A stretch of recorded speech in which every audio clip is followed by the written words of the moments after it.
Welcome back to your computer science course, Creating Your Interactive Virtual Pet. Let's take a look at your vocabulary. Costumes, different looks or appearances that can be applied to a character or sprite.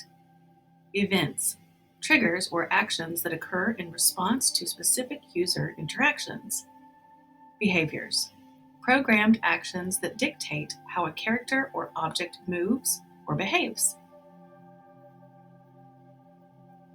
In this lesson, you'll be able to create an interactive virtual pet using Sprite Lab's Costumes tool and apply programming concepts such as events, behaviors, and variables to bring your project to life.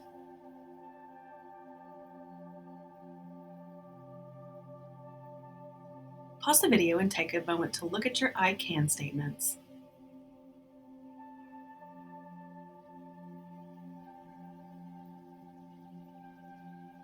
Do you remember events and behaviors from a previous lesson?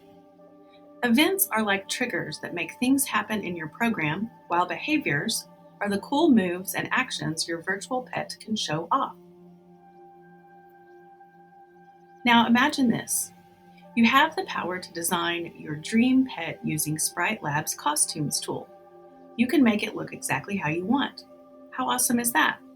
You'll learn how to customize the appearance of your virtual pet using different costumes, program events, and behaviors to make your pet interactive and lively. You'll be problem solving along the way. Your pet might even get hungry or need some playtime. Today's main activity is all about bringing your virtual pet to life. You'll start by choosing or drawing a new costume for your sprite. Then let your imagination run wild as you create events and behaviors that will make your pet unique and full of personality. Check out this new block, Being Draggable.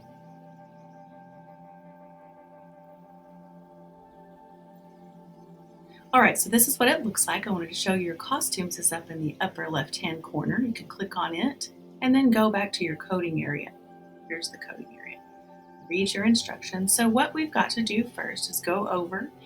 I'm going to change my background here by clicking the arrow. Now we're going to go into the Sprites tab and add a new sprite. It's already set to the puppy and it's at the 200, 200 XY axis, right in the middle. Now I'm going to go over and grab a set size sprite. It's a little too small, so I'm going to change it here by clicking the number and change him to 250. Then I'm going to click the pin and move him. Oops, I'm going to click it again. Okay, one more try. Click it again and move it up there. Third time's a try. Awesome, that worked. Okay, now we're going to go back to our sprites and make a new sprite. Now I want to change the sprite. I want to change it up. Let's do the tennis ball. Let's give him the tennis ball. Okay, so the tennis ball's right on his nose. Let's click the pin and move it over. Here we go. And now we need to go get a sprite and reset the size of the tennis ball. Now look, I've got the puppy selected, so I need to go back and select the tennis ball so they match. Now I'm going to change 50 to 100 and see if that's the right size. Still a little too big for my puppy, so I think I like 50. I'm going to change it back to 50. That's a good size. Now I'm going to add another sprite down here. Sprite Begins. It's the Sprite Begins blocks. And I'm going to change it to, I need to resize my window here. I can't reach all of my costumes. Grab the 3 dots. Now, the sprite begins. We're going to do the being draggable. There it is, being draggable behavior. There we go. And when my tennis ball, when you click on it, I will be able to drag it now that I've used the new being draggable block. Great job.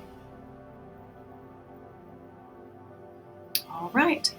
Now it's your turn to create your interactive virtual pet using the costume tool and adding events, behaviors, and variables with your creativity and skills.